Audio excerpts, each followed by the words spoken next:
Alhamdulillahilladzi anzala as-sakinata fi qulubil mu'minin liyazdadu imanan ma'a imanihim.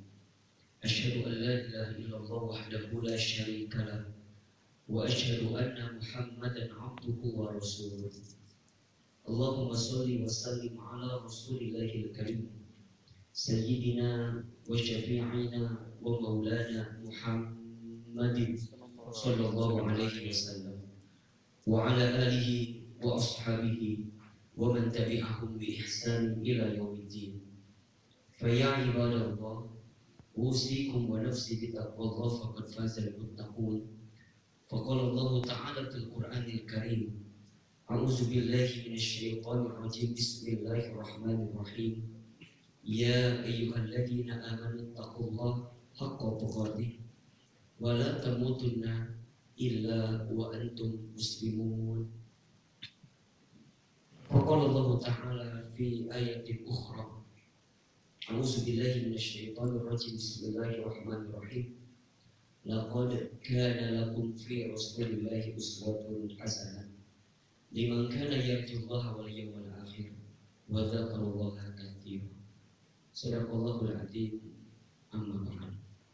Hadirin jamaah salat Jumat yang dirahmati Allah Subhanahu wa taala.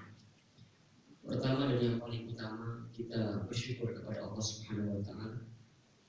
Jumat siang ini Allah masih melembutkan hati kita. Allah masih meringankan langkah kita. Dan Allah masih memberikan kesempatan kepada kita untuk menunaikan sholat Jumat berjamaah. Semoga sholat Jumat yang kita tunaikan siang ini menjadi sholat Jumat terbaik dari sekian banyak Jumat yang pernah kita tunaikan. Dan kita berharap kepada Allah, semoga setiap langkah kita menuju ke tempat ini menggugurkan dosa-dosa kita. Mudah-mudahan Allah angkat derajat hidup kita. Allah muliakan semua di antara kita. Dan siapapun di antara kita yang sedang punya persoalan, sedang punya kesulitan, sedang punya masalah, semoga Allah tunjukkan jalan keluar terbaik dari setiap persoalan yang sedang dihadapi. Di mimbar yang mulia ini, khotib berpesan khusus untuk diri khotib pribadi dan umumnya untuk hadirin sekalian, agar kita bisa senantiasa meningkatkan iman dan ketakwaan kita kepada Allah Subhanahu wa taala. Karena sungguh tidak ada bekal terbaik untuk kelak kita kembali berjumpa dengan Allah kecuali bekal iman dan ketakwaan. Maka sungguh Allah tidak akan pernah melihat kepada kita seberapa banyak harta kita. Allah tidak akan melihat seberapa tinggi jabatan kita. Allah tidak akan melihat seberapa baguskah penampilan kita. Tidak. Tapi yang Allah akan lihat dari kita adalah ketakwaan kita. Karena sungguh orang yang paling mulia di hadapan Allah adalah orang yang paling bertakwa.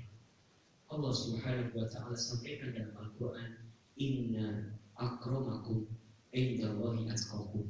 Sungguh yang paling mulia di antara kamu sekalian adalah orang yang paling bertakwa di antara kamu sekalian. Hadirin sekalian yang dirahmati Allah Subhanahu wa taala.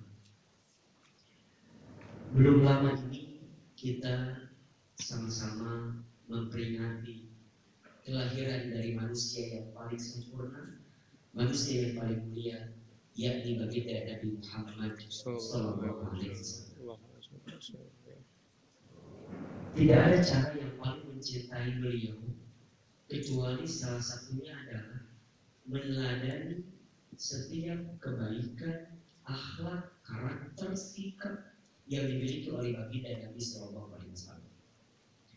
Allah Subhanahu wa taala memberikan keistimewaan kepada Nabi sallallahu alaihi wasallam dengan sebutan uswatun hasanah, teladan terbaik. Di dalam surat Al-Ahzab ayat 21 Allah sampaikan, a'udzu billahi minasy syaithanir rajim, bismillahirrahmanirrahim.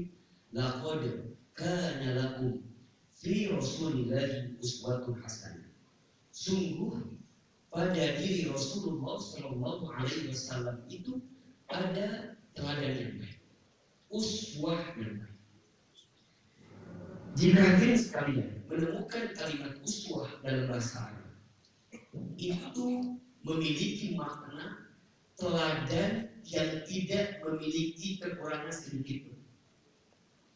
Jadi baginda Nabi Muhammad SAW itu keteladanannya mencakup semua aspek dalam kehidupan.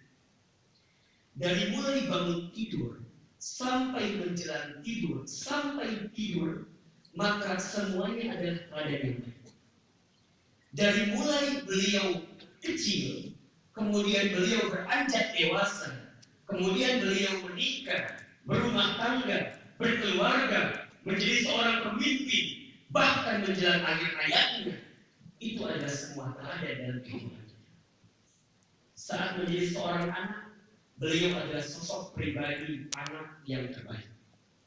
Saat tumbuh dewasa menjadi seorang pedagang, menjadi seorang entrepreneur, menjadi seorang pebisnis, maka baginda Nabi adalah seorang pebisnis terbaik.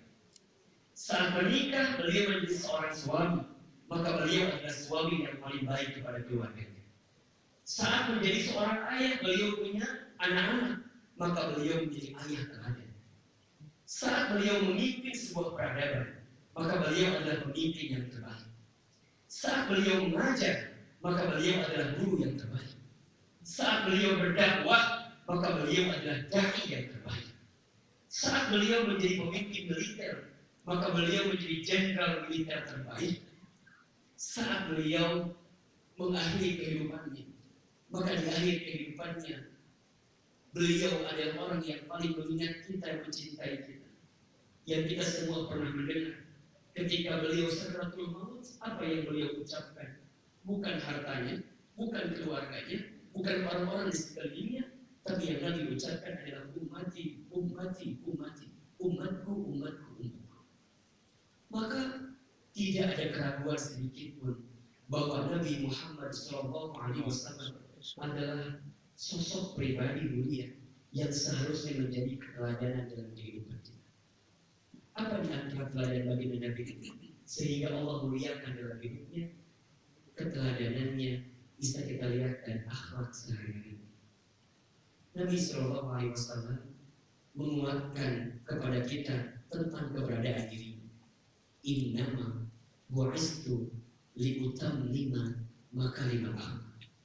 Kata Nabi, sesungguhnya aku diutus kepada umatku untuk menyempurnakan akhlak. Jadi mohon maaf lahir batin, jika ada di antara kita di sini yang mengaku mencintai Nabi, mengaku ingin dicintai oleh Nabi, maka di antara cara terbaik yang bisa kita hadirkan adalah meneladani akhlak Nabi SAW. Itu yang paling penting. Apa di antara akhlak Nabi yang bisa kita teladani dalam kehidupan kita sehari-hari? Saya akan mengutip satu hadis dari sahabat Abdullah bin Mas'ud radhiyallahu anhu. Hadis ini diriwayatkan oleh Al-Imam Tirmidzi dan juga Ibnu Hibban. Satu kali Nabi menyampaikan kepada para sahabat, kata Nabi, ala ukhbirukum an tuharrima alaihimun nar. Maukah aku beritahukan kepada kamu sekalian, kata Nabi, golongan orang yang tidak akan tersentuh api neraka. Saya ulangi. Kata Nabi, maukah aku beritahukan kepada kamu sekalian, golongan orang yang tidak akan tersentuh api neraka. Kemudian para sahabat menjawab, bala ya Rasulullah, tentu ya Rasulullah. Kami ingin tahu siapakah golongan orang-orang yang secara akhlak tidak akan tersentuh api neraka. Kemudian Rasulullah SAW menjawab, ada 4 golongan orang yang tidak akan tersentuh api neraka. Dan kita berharap mudah-mudahan 4 golongan ini ada dari akhlak kita dalam kehidupan sehari-hari. Yang pertama, golongan yang tidak tersentuh api neraka disebut dengan hayyin. Hayyin. Apa itu hayyin? Hayyin itu artinya orang yang tenang, menenangkan. dia tidak mudah emosi. Dia tidak mudah tersulut emosinya. Dia tidak mudah marah. Dia tidak mudah marah-marah. Bahkan ketika ada orang yang menyakitinya, menzoliminya, maka sikap terbaik yang dihadirkan adalah memaafkan orang yang pernah menyakitinya. Disebutkan dalam keterangan yang lain, barang siapa yang ingin dibangunkan rumah di surga, maka lakukanlah 3 hal. Yang pertama, falyafu amman dzalamakan. Maafkanlah orang yang pernah menzalimimu. Yang kedua, wal yu'ti man haramaka. Memberilah kepada orang yang tidak memberi kepadamu atau yang tidak berbuat baik kepadamu. Dan yang ketiga, wal yasil man qata'aka. Sambungkanlah silaturahmi dengan orang yang pernah memutuskannya dengan diri. Golongan pertama dari akhlak yang tidak akan tersentuh api neraka adalah orang yang hayyin, yang tenang. Kenapa dia tenang? Ya, karena dia memiliki ketaatan dan kedekatan dengan Allah Subhanahu wa Ta'ala. Maka tiada sikap yang dihadirkan sehari-hari kecuali ketenangan, kecuali kelapangan dalam hidupnya, dan dia mengembalikan semuanya kepada Allah Subhanahu wa Ta'ala. Maka Nabi mengingatkan kepada kita dengan sebuah wasiat agar kita bisa bahagia dalam hidup. Apa kata Nabi? La taghdab wa laka jannah. Jangan marah, bagimu surga. La taghdab wa laka jannah. Jangan marah, bagimu surga. La taghdab wa laka jannah. Jangan marah, bagimu surga. Maka kalau kita ambil sebaliknya, pribadi yang sering marah, yang mudah marah, mohon maaf, boleh jadi surga enggan bagi dirinya. Berarti siksa api neraka yang layak bagi dirinya. Maka belajarlah memaafkan. Belajarlah untuk mengendalikan amarah kita. Belajarlah untuk tetap tenang dalam setiap keadaan. Karena orang yang tenang, menenangkan adalah di antara golongan orang yang tidak akan tersentuh api neraka.